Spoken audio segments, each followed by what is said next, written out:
সরকারকে আহ্বান জানাচ্ছি যেন মুসলিম উম্মার সাথে একত্রিত আমরা যেন ঈদ উদযাপন করতে পারি। একবারে জাপান থেকে আমেরিকা সমস্ত ওয়ার্ল্ডের মুসলমানকে জিজ্ঞেস করেন আমরা কবে ঈদ করেছি, সবাই একবার একসাথে বলবে আমাদের সাথে করেছে।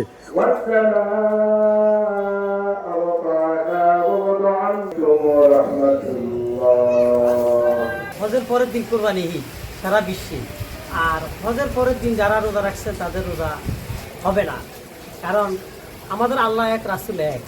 আমরা আগামী 40টা গ্রাম ঈদ করতে হবে, এখন আমাদের 41টা গ্রামে আমাদের ঈদ হইতেছে। আজকে ঈদুল ফিতরের দিন আমি বাংলাদেশের সকল ধর্মপ্রাণ মুসলমানদেরকে ঈদ মোবারক জানাচ্ছি, এবং আমি দেশের প্রধানমন্ত্রীকে এই সাদরা ঈদগাহ ময়দান থেকে বলছি যে আপনি আগামী এই যেন আমরা ঈদুল আজহা, ঈদুল ফিতর নামাজ একসাথে করতে পারি বাংলাদেশের সকল মুসলমানকে নিয়ে, যেন আপনি সেই দৃষ্টিতে আলেম সমাজকে নিয়ে এবং হেলাল কমিটিকে নিয়ে আপনি সবাইকে নিয়ে বসে। আমরা মূলত একদিন আগে করছি না, মূলত আমরা মুসলিম উম্মার সাথে একত্রিত করছি।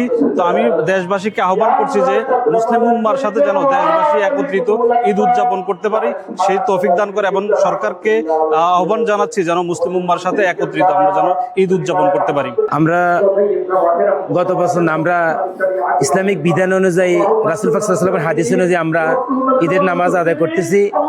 1928 সাল থেকে আমাদের এখানে প্রচলিত। তবে গতকালকে হজ হয়েছে, ওনারা আমাদেরকে বলে নামাজ কেন আমরা পরের দিন পড়তে পারি না কেন, কারণ নামাজের সম্পর্ক হচ্ছে সূর্যের সাথে স্থানীয় সময় অনুযায়ী, আর চাঁদের সম্পর্ক হচ্ছে এই ধর্মীয় বিধিবিধান, ঈদ, রোজা, শবে বরাত, শবে কদর এগুলোর সাথে। একবারে জাপান থেকে আমেরিকা সমস্ত ওয়ার্ল্ডের মুসলমানকে জিজ্ঞেস করেন আমরা কবে ঈদ করেছি, সবাই একবার একসাথে বলবে আমাদের সাথে করেছে। ওই বাংলাদেশের সরকারের ঘোষণা না থাকার কারণে কিছু মানুষ করতে পারতেছে না, এ নিয়ে আমরা মনে করি না। আমরা বিশ্বের কোটি কোটি মুসলমানের সাথে আজকে ঈদুল আজহা পালন করেছি, তারপরেও বাংলাদেশের জনগণ বুঝতে পারতেছে